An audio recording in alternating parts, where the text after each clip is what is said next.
Bem-vindo de volta ao programa. Hoje estamos acompanhados por Gilbert Doctorow, historiador e analista de assuntos internacionais, para discutir a crescente pressão sobre o presidente Putin, acredito, para que ele abandone algumas de suas restrições e reaja de forma mais enérgica em relação à OTAN. Então, obrigado por participar.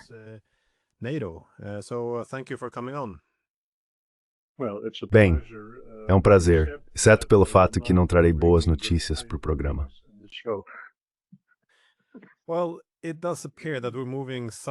Bem, parece que estamos entrando em algo bastante perigoso. Apenas nos últimos dias, vimos artigos como o do Financial Times deixando muito claro que os Estados Unidos estão participando de ataques a refinarias russas. Mais uma vez, isso não foi negado pela Casa Branca. Até o Trump parece estar se vangloriando enquanto fala, e bem, eu diria que está em grande parte exagerando as filas por gasolina na Rússia. Temos Hegseth falando sobre impor custos à Rússia, e Trump, é claro, trabalhando dobrado para sabotar a economia russa, pressionando países como a Índia a interromper o comércio. Mas também sob o governo de Trump, vimos que o dissuasor nuclear da Rússia foi atacado em junho.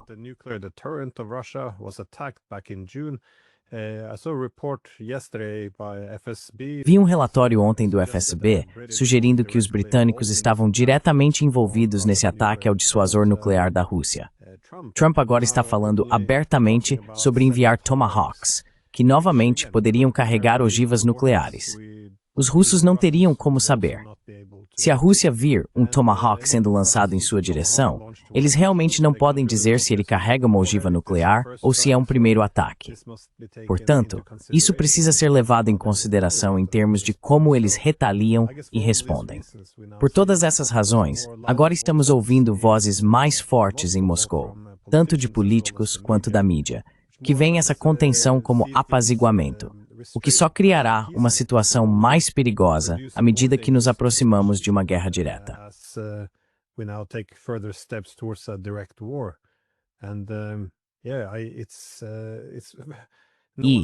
Ninguém realmente tem controle sobre a escalada aqui. Não é preciso muita imaginação para ver como uma escalada dessas poderia levar a um confronto nuclear. Eu não sei, tendo a concordar com essa avaliação de que estamos caminhando para uma possível guerra direta. Novamente, consequências impensáveis. O controle da escalada é uma ilusão que poderia essencialmente nos matar a todos. Então, nesse tom muito sombrio e pessimista, eu queria abordar um artigo que você escreveu recentemente sobre esse tema, no qual discutiu o dilema de como a Rússia poderia responder às escaladas da OTAN. Como você vê os argumentos a favor e contra a moderação por parte da Rússia? On Russia's part? Well, I will approach this question, shall I say, from a layman's standpoint. Bem, vou abordar essa questão, digamos, de um ponto de vista leigo, porque você é o cientista político que analisa as considerações teóricas em torno da dissuasão, e esse é um tema amplamente debatido. Esse não é o meu campo. Mas falando como leigo, vejo que o Sr. Putin está, queira ou não, enfraquecendo a dissuasão da Rússia por meio de sua contenção. Exibir os mísseis e outros armamentos de última geração, nos quais a Rússia está anos à frente do Ocidente, e dos Estados Unidos em particular. Isso não é dissuasão.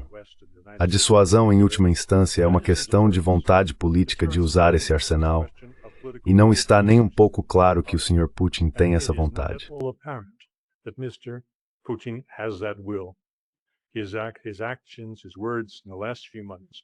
As ações e as palavras dele nos últimos meses disseram exatamente o contrário. E nesse sentido, eu diria que ele enfraqueceu a dissuasão da Rússia. Agora, de onde vem essa ideia de que há oposição ao Sr. Putin? Quem são eles? É o exército? Estão conspirando contra ele? A KGB está conspirando contra ele? Eu não sei. Ninguém sabe. Mas posso dizer que a questão não está escondida. Está bem à vista de todos. E quando me refiro à televisão estatal russa, quero ter certeza de que as pessoas entendam que, quando digo programa de debate, não me refiro a um programa de debate como os que se vêem na NBC. Não é o Meet the Nation, é a voz do Kremlin, sem ser o próprio Kremlin.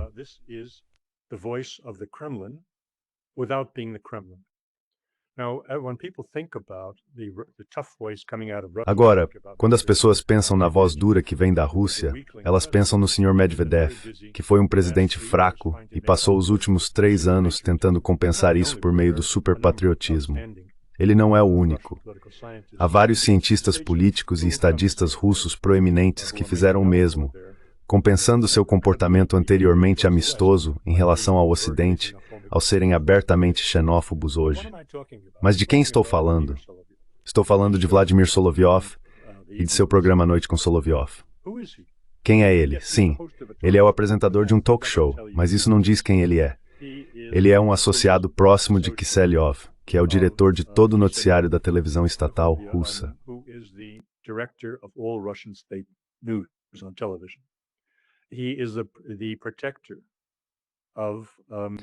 Ele é o protetor do cão de caça que segue Putin por toda parte, Zarubin.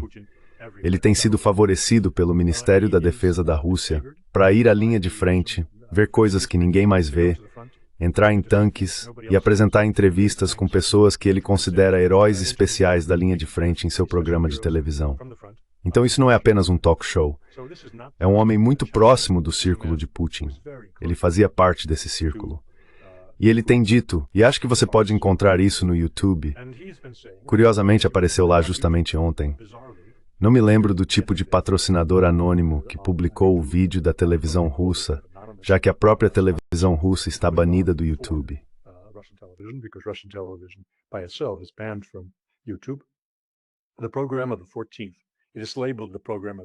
O programa do dia 14 está rotulado como o programa do dia 15. O dia 15 é quando ele foi publicado por esse intermediário. O programa de Vladimir Solovyov. E o que ele diz vai te deixar chocado. Ele afirma que a Rússia está preparada, que a Rússia permitiu que linhas vermelhas fossem cruzadas, que não defendeu sua própria segurança, que agiu de forma fraca e que isso precisa acabar. Ele diz, vamos encarar, não estamos mais em uma operação militar especial, agora estamos em guerra, em guerra.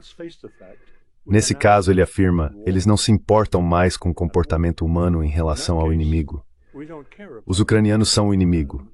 Eles estão tentando fazer de tudo para destruir a Rússia, e a Rússia deve responder da mesma forma.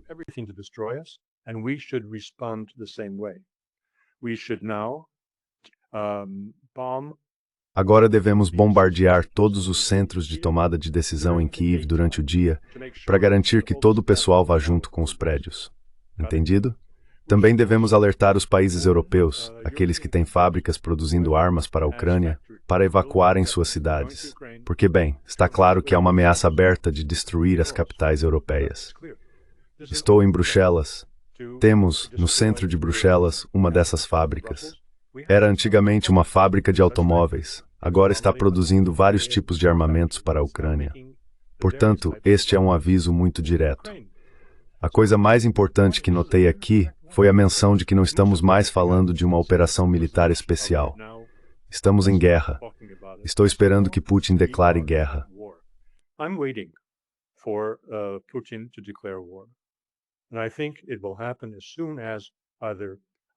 E acho que isso vai acontecer assim que os Tomahawks forem entregues à Ucrânia ou algo semelhante ocorrer.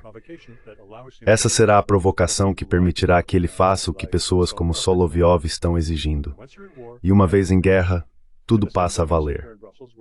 Ao mesmo tempo, estou aqui em Bruxelas, onde posso dizer, por uma fonte interna de um jornal flamengo, que o nosso primeiro-ministro, De Wever, está tremendo de medo por causa dessa questão dos 145 bilhões da Euroclear em ativos estatais russos sendo transformados em garantia.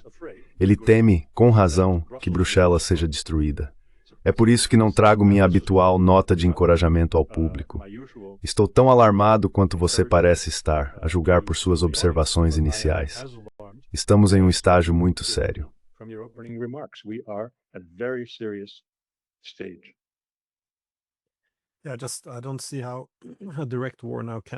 Não vejo como uma guerra direta pode ser evitada agora, porque, novamente, se a Rússia demonstrar moderação, a OTAN verá isso como fraqueza. Então, os Tomahawks serão enviados, e os russos teriam que reagir da forma mais feroz possível. E se eles responderem, então, é claro, veja a linguagem que usamos na Europa. Temos alguns drones sobre um aeroporto. E mesmo depois de descobrirmos que eram europeus pilotando-os e serem presos, ainda falamos que se trata de uma guerra híbrida da Rússia. Parecemos tão ansiosos para arrumar uma briga. Quero dizer, quando os Oreshniks começarem a cair sobre nossas instalações de produção e centros logísticos na Europa, será impossível evitar a guerra.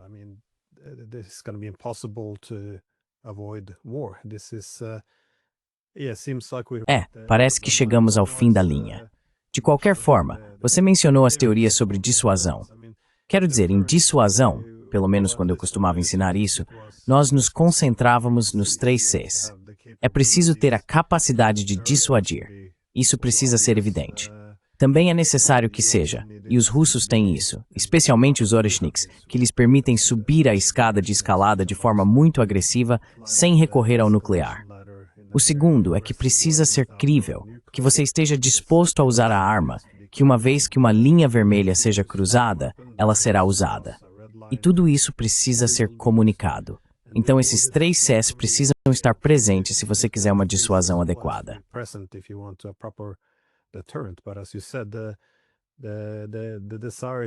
Mas como você disse, o desejo de tentar se dar bem com Trump está minando a credibilidade. E essa é uma comunicação muito, digamos, perigosa. Eu sei que a mídia e os jornalistas vão ouvir isso e dizer, então você está apoiando os russos. Mas esse é o problema. Não se trata de apoiar um lado ou outro. Uma vez que seguimos por esse caminho, essa é a guerra. A própria guerra se torna o principal inimigo. É isso que pode destruir a todos. Mas ainda assim, não é como se Putin fosse ingênuo. Quais você vê como os argumentos a favor e contra essas restrições? Porque há motivos para ter cautela.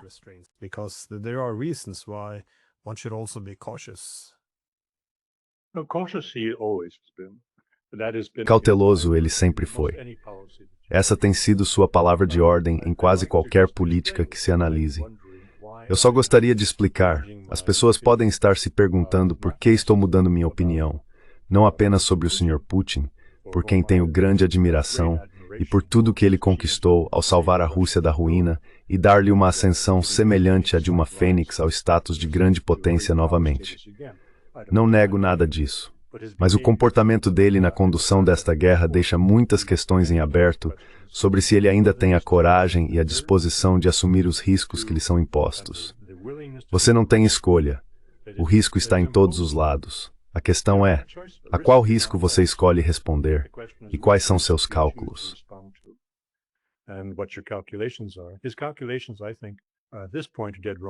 Os cálculos dele, eu acho, nesse momento estão completamente errados, baseados na leitura que ele faz de Trump, que, na minha opinião, também está errada. E então a segunda coisa que vão dizer é, por que agora estou me voltando contra o Sr. Trump? Porque primeiro eu era considerado um fantoche de Putin, e depois fui considerado por pessoas que não gostam do que eu digo ou escrevo, um fantoche de Trump. Bem, minha resposta a esses pontos é muito relevante para a nossa discussão. Sou um dos poucos, infelizmente, que muda de opinião de acordo com o que vê diante de si. Se os fatos objetivos mudam, minha opinião muda, e os fatos objetivos mudaram.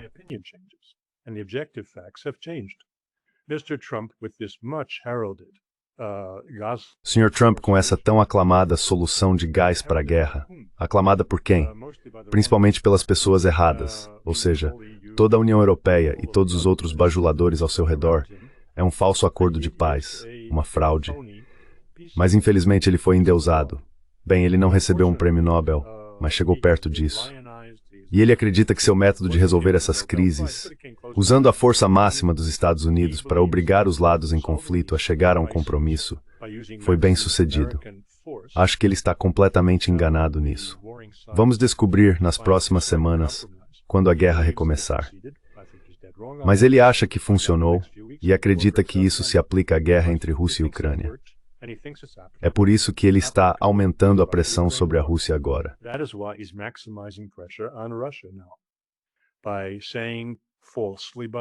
Ao afirmar falsamente, aliás, ontem, que o Sr. Modi havia prometido parar de comprar petróleo russo.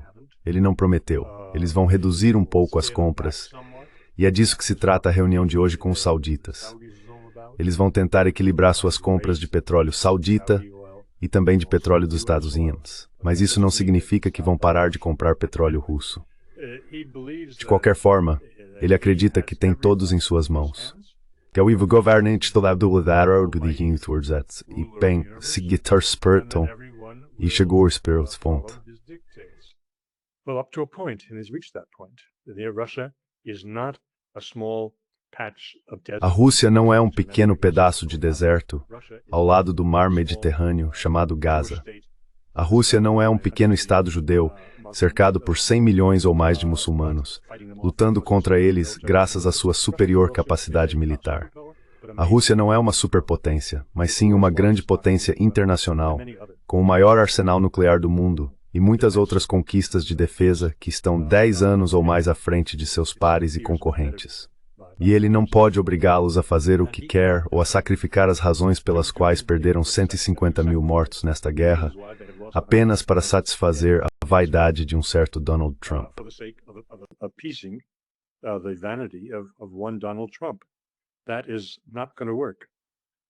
Isso não vai funcionar. Em vez disso, pode levar a uma guerra da qual todos nós sofreremos. Por isso, acho que todos deveriam acompanhar isso de perto. Eu frequento um clube social de prestígio aqui em Bruxelas. O principal propósito do clube é celebrar o quanto todos nós somos importantes e desfrutar de uma boa refeição, o que talvez já seja um bom motivo para um clube. Mas entre essas pessoas, que são profissionais muito bem-sucedidos em diversas áreas, não há qualquer consciência do que está acontecendo. Nenhuma. Eles pegam e leem os jornais e sabem tanto quanto qualquer pessoa que lê o The New York Times. E isso me assusta muito.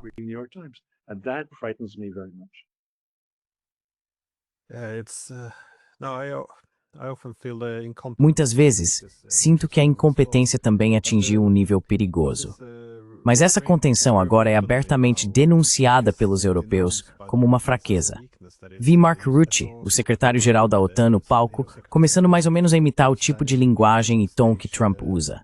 Ele argumenta que os russos nem conseguem pilotar seus jatos, que seus navios são inúteis, que são fracos e insignificantes e que sua economia é menor que a da Espanha. Os argumentos de sempre. Em outras palavras, essa mensagem é claramente direcionada a Trump, uma das principais pessoas a quem ela se destina. E ao mesmo tempo, Trump é retratado como poderoso, como forte, e que se ele tratar os russos da mesma forma que tratou os palestinos, então eles se alinharão.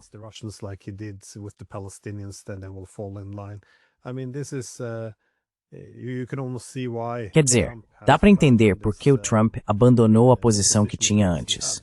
Lembre-se, lá em fevereiro ele estava condenando Zelensky por brincar com a Terceira Guerra Mundial.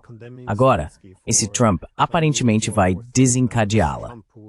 E ainda o ministro da Defesa holandês está argumentando que, bem, sim, vamos enviar os Tomahawks. Ninguém mais está discutindo as consequências. O que significará quando um Tomahawk, possivelmente carregando uma ogiva nuclear do ponto de vista russo, avançar em direção às fronteiras da Rússia? Quero dizer, como esperam que eles respondam? A única coisa que temos a dizer em resposta é, bem, sabe, eles deveriam ter pensado nisso, deveriam sair da Ucrânia. É tão vazio e ridículo. Então simplesmente não vejo como ainda é possível negociar uma saída disso.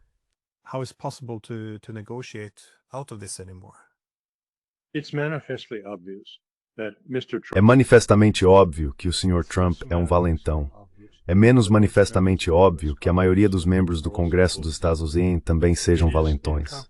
É incompreensível para mim que Vladimir Putin não veja isso, não saiba disso e não haja da maneira que disse ter agido quando era um garoto briguento em Leningrado, nos pátios, ao se deparar com valentões.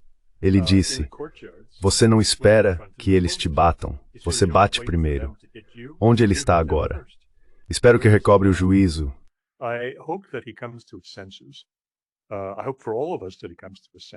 Espero por todos nós que ele recobre o juízo, porque se não o fizer, será removido e substituído por pessoas que realmente não queremos ver no poder na Rússia.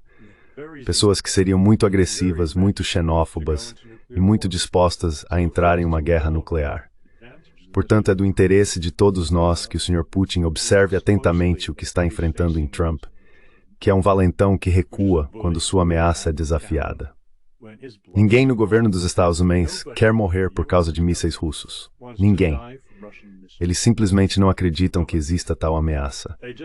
É preciso lembrá-los, de uma forma ou de outra, de que a ameaça é real e pode ser colocada em prática. E acho que todos eles vão recuar.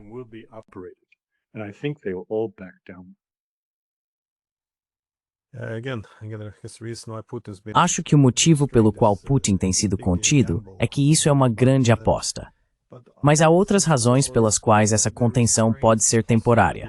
Porque, é claro, um dos motivos pelos quais a OTAN gostaria de um cessar-fogo temporário é que os ucranianos precisam de tempo para mobilizar mais homens e preparar linhas defensivas.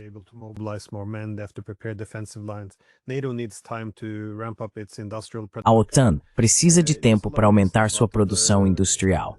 Há muitos motivos para isso, mas do lado russo também, eles estão, ao que tudo indica, se preparando para um possível confronto direto com a Europa, assim como os europeus estão se preparando para entrar nesta guerra. Agora, presumo que durante esse período de contenção, os russos tenham acumulado uma grande quantidade de outras armas que não são destinadas à Ucrânia. Há alguns meses, surgiram muitos relatos na mídia ocidental de que os russos estavam produzindo um grande número de veículos blindados, mas apenas alguns foram enviados para a linha de frente. A maioria estava sendo acumulada na retaguarda. Parece haver muitos indícios de que os preparativos já estão em andamento para algo que parece cada vez mais inevitável: uma guerra direta entre a OTAN e a Rússia.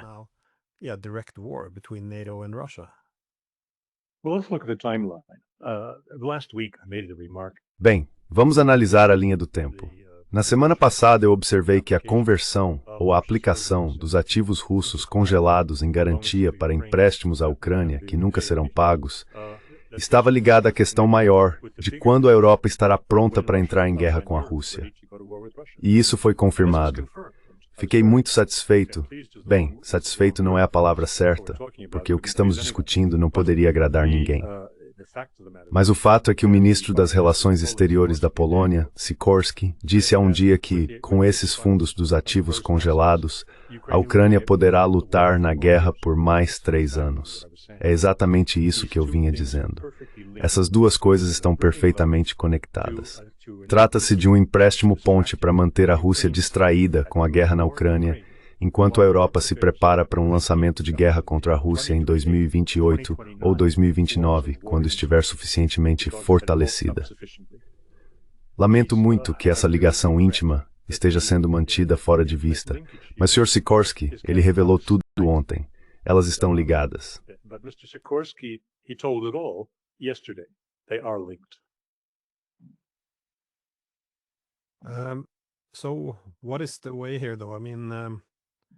Mas qual é o caminho a seguir aqui, então?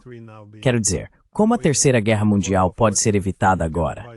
Bem, é claro, se eu fosse dar conselhos à OTAN, eu diria, sabe, diminuir a escalada. Se você é europeu, pegue o telefone e fale com Putin.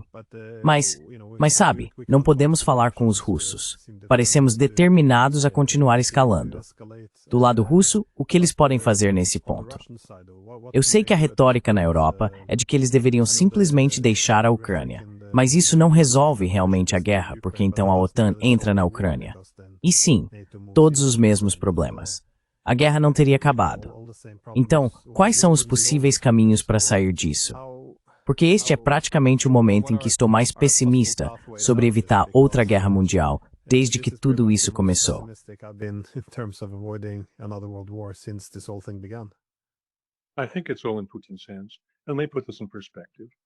Acho que tudo está nas mãos de Putin. Deixe-me colocar isso em perspectiva. Notei cerca de uma semana atrás que houve um conflito aberto entre o vice-ministro das Relações Exteriores Ryabkov Ushakov, o assessor do presidente Putin, e Peskov, o secretário de imprensa de Putin, sobre se o espírito ou o impulso da cúpula de Anchorage, no Alasca, ainda estava em vigor ou havia se dissipado. Ryabkov disse que tinha acabado, ou seja, que o caminho diplomático para a normalização com os Estados Unidos não era mais viável. Ele foi publicamente e de forma incomum desautorizado por esses dois cavalheiros e depois pelo próprio Putin. Isso nunca acontece. Para os observadores casuais deste programa ou dos assuntos russos, isso passaria despercebido.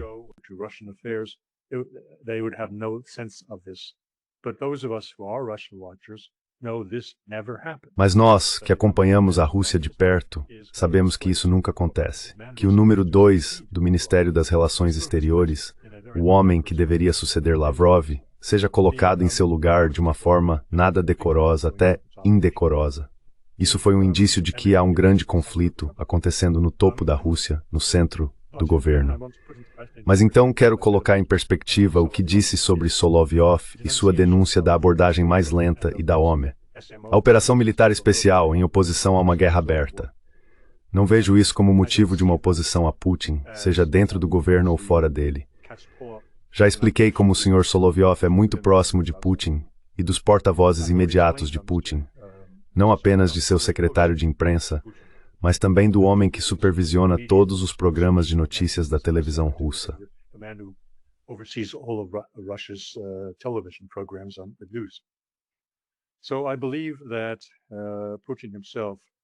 Acredito que o próprio Putin está se preparando para fazer essa transição da operação militar especial para uma declaração aberta de guerra contra a Ucrânia, o que mudará drasticamente o comportamento deles. Eles destruirão tudo o que existe. Transformarão Kiev em escombros, não apenas o centro, onde ficam os prédios do governo, e não olharão para trás. Como Solovyov disse, mostraremos consideração humana depois que vencermos a guerra, não antes. Portanto, acho que a bola está com Putin. Não espero nenhuma grande mudança aqui no Ocidente ou na Europa. Acho que isso só acontecerá depois que Putin declarar guerra à Ucrânia, o que, como eu disse, pode ocorrer imediatamente após a entrega ou o rumor da entrega dos Tomahawks. E isso mudará de forma fundamental a maneira como a guerra está sendo conduzida. Isso nos salvará a todos.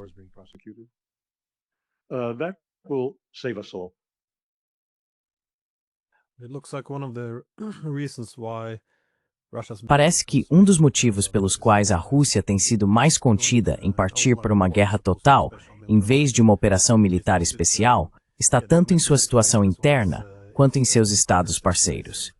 No âmbito doméstico, presumia-se que o público seria muito crítico se esse nível de violência fosse usado contra a Ucrânia. Mas agora, é claro, com essas últimas rodadas de escalada da OTAN, parece que o oposto está acontecendo. O público esperaria ou até exigiria uma postura mais firme. Também se vê alguma indicação de, não aliados, mas digamos parceiros, China e Índia, eu diria, de que manter apenas uma operação militar especial era visto como uma forma de não parecer agressivo ou violento demais aos olhos deles.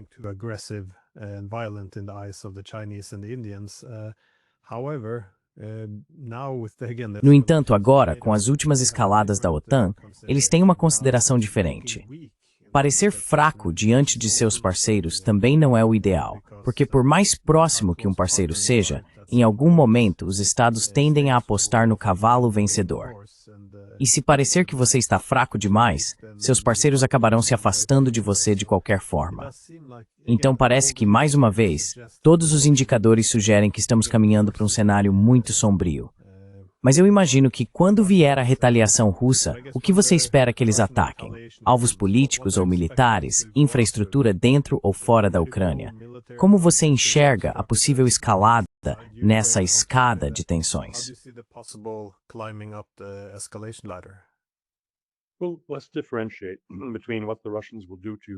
Bem, vamos diferenciar entre o que os russos podem fazer à Ucrânia e o que podem fazer à Europa Ocidental ou aos Estados Unidos. E, é claro, também entre esses dois últimos. Atacar os Estados Unidos seria a última coisa que a Rússia faria ao se preparar para a Terceira Guerra Mundial. Eles têm dúvidas sobre a competência das decisões militares e políticas em Washington e sabem que os dois países poderiam destruir a vida na Terra. Portanto, preferem to prefer os Estados Unidos ou de proteção desse war.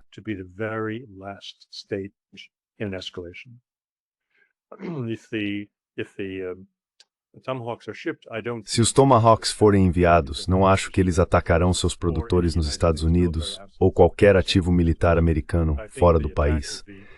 Acho que o ataque será contra um país intermediário, seja a Noruega ou a Dinamarca, quem quer que decida carregar a água para Washington e ser o entregador dos Tomahawks.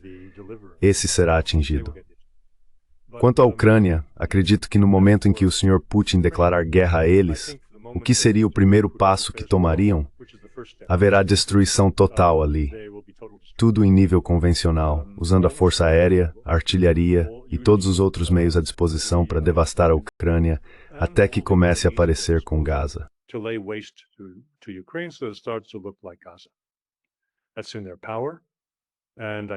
Isso está ao alcance deles. Eu acho que o sentimento de inimizade, de ódio, em relação à Ucrânia chegou a esse ponto. Então, como eu disse, existem 3 níveis diferentes de destruição ou resposta. O mais severo será contra a Ucrânia. Isso será imediato, arrasando o país na medida em que puderem ou quiserem. O segundo será atingir ativos militares europeus na Europa, começando por aqueles diretamente associados ao Tomahawk ou a outros, porque não se trata necessariamente de um Tomahawk. Os Estados Unidos têm alguns outros mísseis de longo alcance que podem fornecer à Ucrânia para fazer o trabalho muito bem.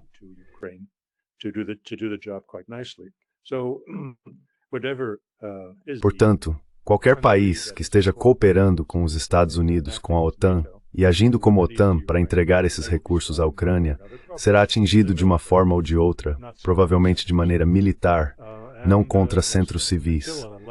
E a menos que a OTAN declare guerra à Rússia, nesse caso, cuidado, porque tudo se tornará alvo de ataque, inclusive ataque nuclear. Eu não mencionei isso em todos os detalhes, mas a Rússia deixou claro que qualquer guerra com a OTAN será uma guerra nuclear.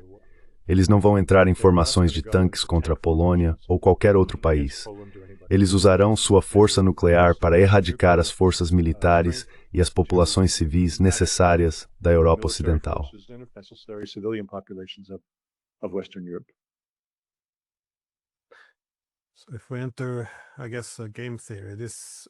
Então, se entrarmos, digamos, em um quadro de teoria dos jogos, isso seria essencialmente uma aposta em um jogo de quem desiste primeiro.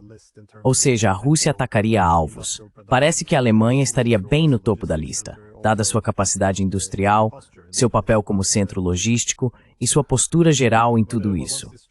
Mas uma vez que esse ataque ocorra, considerando que a Alemanha é um estado não nuclear, seria um sinal claro para o restante da aliança da OTAN de que os russos estão dispostos a ir até o fim.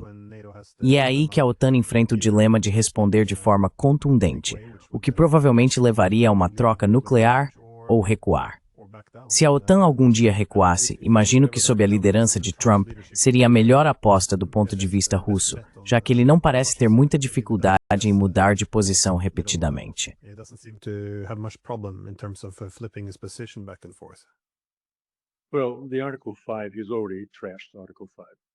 Bem, o artigo 5. Ele já destruiu o artigo 5. Então não acho que nenhum planejador de defesa europeu possa contar com os Estados Unidos vindo automaticamente em seu auxílio se a Rússia atacar com armas nucleares ou não. Não acredito que os Estados Unidos arrisquem Nova York, Los Angeles ou Washington por causa de Munique ou Lyon. Isso é um fato, e acho que a maioria das pessoas aqui na Europa, em Bruxelas, entende isso. Como eu disse, Dendis Remola realmente está com Putin para encontrar uma resposta adequada ao que você descreveu na introdução, que é pura condescendência e desprezo pela Rússia como potência. Isso não pode continuar. Só pode levar ao desastre.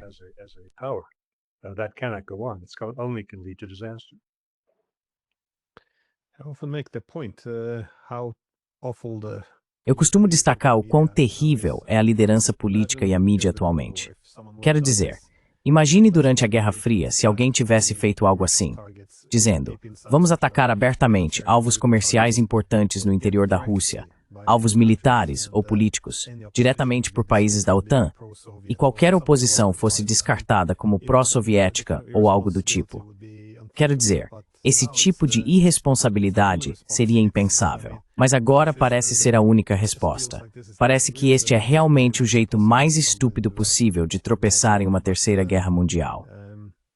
Mas acho que, só como uma pergunta final, você acha que amanhã, bem, na sexta-feira, quando Trump disse que tomaria uma decisão sobre os Tomahawks, é realmente quando saberemos se estamos ou não seguindo por esse caminho?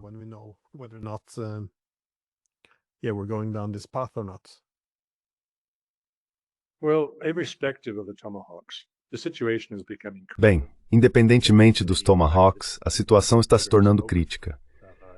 Acho que o fato de esse programa do Solovyov ser tão aberto como foi, corresponde à situação que vemos na enorme pressão que Trump está aplicando para prejudicar a economia da Rússia o máximo possível. As sanções secundárias, o ataque que ele fez ao Brasil, o ataque que fez à Rússia, à Índia, isso não é sustentável por muito tempo.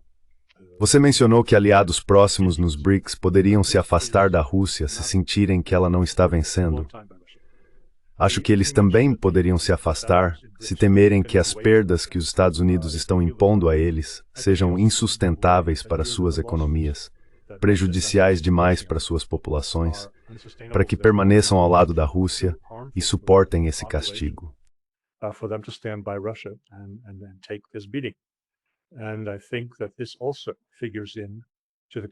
E acho que isso também entra no cálculo dos assessores de Putin sobre quando eles terão que passar de uma operação militar especial para uma guerra total. Podemos aguentar até lá? Podemos assistir nossos amigos mais próximos nos abandonarem sob pressão de Trump? Isso teria um enorme impacto psicológico sobre a população russa e não seria favorável aos governos no poder. Então acho que Trump está exagerando. Acho que você mencionou, comigo ou em outro programa na última semana, que a pressão continua sendo aplicada, e então a mola se solta de forma inesperada e violenta. E acho que é isso que estamos prestes a ver, que Trump exagerou e entendeu mal os limites de seu poder em relação à Rússia.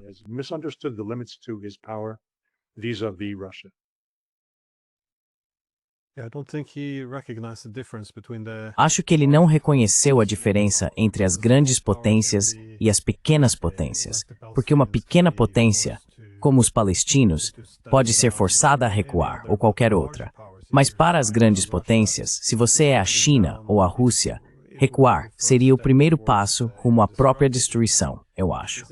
Há um ponto interessante que o professor John Mearsheimer levanta. Ele argumenta que uma das coisas mais fundamentais e perigosas no Ocidente é a recusa em reconhecer que a Rússia vê esta guerra como uma ameaça existencial, incluindo a expansão da OTAN em suas fronteiras.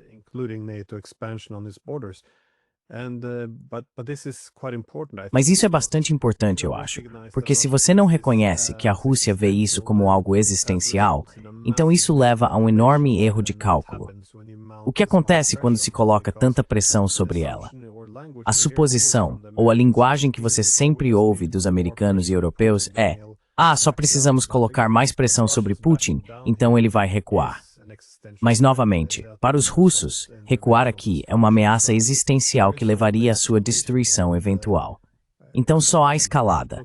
E parece que é para lá que estamos indo agora, com, como você disse, uma guerra de fato. Você tem algum pensamento final antes de terminarmos?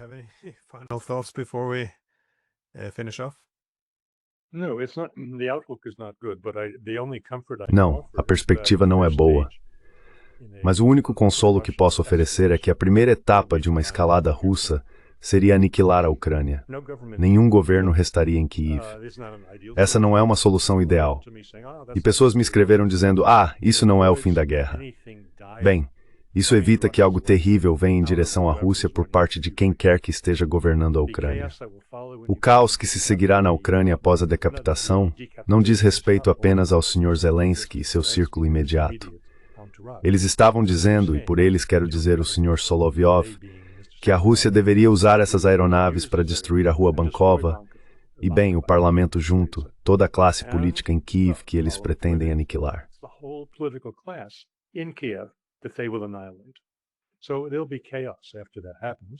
Então haverá caos depois que isso acontecer, e não haverá oportunidade para o que restar desferir um golpe de qualquer consequência contra a Rússia. Portanto, isso é um alívio, não para quem vive em Kiev, nem para os ucranianos em geral, que provavelmente acabarão aqui nas ruas de Bruxelas muito em breve, se algo disso acontecer. Mas é um alívio para o resto de nós, pois não está avançando para bombardear a Europa Ocidental, sem falar nos Estados Unidos. Acho que tudo isso vai terminar com uma demonstração de força que destruirá a Ucrânia.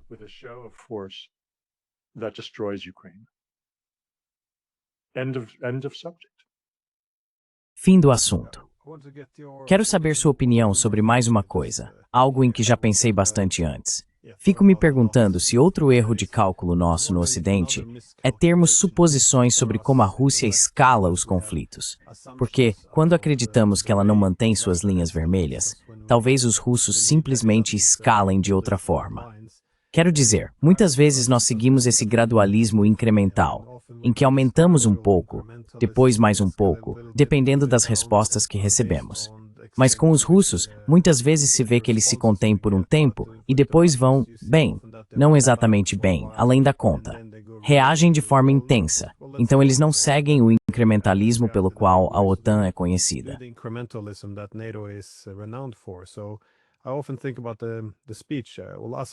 Eu frequentemente penso sobre o último discurso que Putin fez por volta da época em que anexaram a Crimeia, em 2014. Ele usou uma analogia. Falou sobre empurrar uma mola cada vez mais para trás até que ela finalmente dispare. Essencialmente, era uma referência a 20 anos de avisos. Parem de expandir a OTAN nas nossas fronteiras, ou teremos que agir em algum momento. Essa era a ideia da mola. E então, é claro, a partir de 2014, nós gradualmente desenvolvemos o exército ucraniano, praticamente tornando-o um membro de fato da OTAN, ignorando tudo que vinha de Moscou. E então, 8 anos depois, eles reagiram novamente, lançando essa invasão, enviando suas tropas.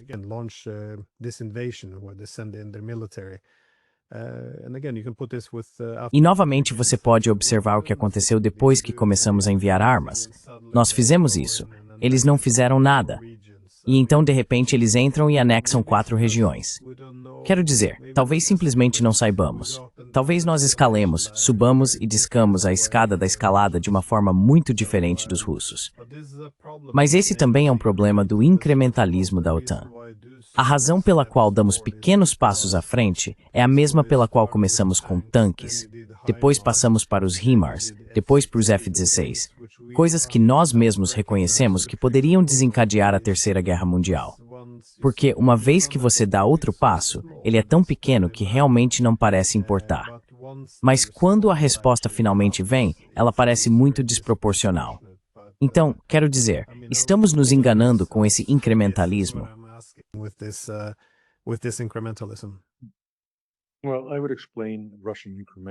Bem, eu explicaria o incrementalismo russo. Ele tem variado ao longo desses 10 anos. Mas uma coisa que quero descartar é a noção de que a Rússia também foi enganada por Minsk, que ela teria sido iludida por Merkel e por Hollande, que não tinham intenção de implementá-lo corretamente, e que Putin mais ou menos concordava com isso. Eu não acredito nisso nem por um momento do lado russo. O que as pessoas prestam muito pouca atenção é que a Rússia, que poderia ter destruído completamente as forças armadas ucranianas em 2014, não ousou fazer isso porque sabia o que viria a seguir. Um ataque que não precisava ser uma guerra cinética. Poderia ter sido apenas um ataque econômico contra a Rússia, para o qual ela não estava de forma alguma preparada para resistir.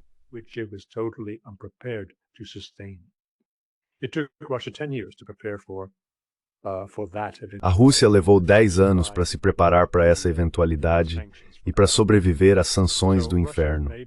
Então talvez a Ucrânia estivesse preparando seu exército o tempo todo, e a Rússia estivesse preparando sua economia o tempo todo, e também seu exército. Havia uma razão para essa contenção, porque ela estava ocupada fazendo algo sobre o qual não podia falar. Acho que essa contenção terminou por volta de 2018 ou 2019, quando ficaram satisfeitos de que suas armas ofensivas mais recentes e o rearmamento de sua tríade nuclear haviam chegado a um ponto em que eram superiores e estavam à frente dos Estados Unidos pela primeira vez em armas estratégicas. E então estavam prontos para agir. Portanto, eu descreveria essa contenção como calculada, uma contenção bastante astuta.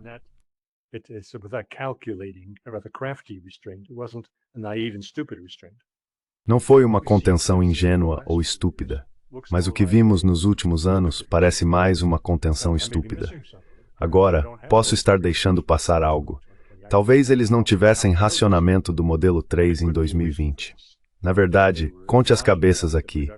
Pode haver uma razão para isso, que eles estavam mentindo sobre a instalação de produção e não têm braços suficientes para corresponder às suas palavras. Pode ser.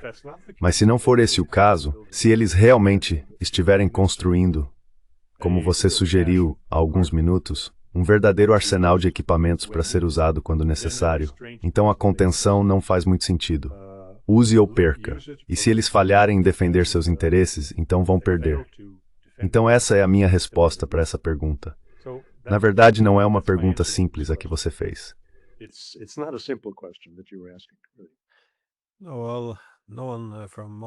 Bem, ninguém de Moscou está me dando os fatos sobre o que está acontecendo nos bastidores. Mas, novamente, é uma hipótese de que, como você sugeriu, entre 2014 e 2022, a Rússia estava tornando sua economia à prova de sanções e também fortalecendo suas forças militares, caso houvesse uma guerra maior.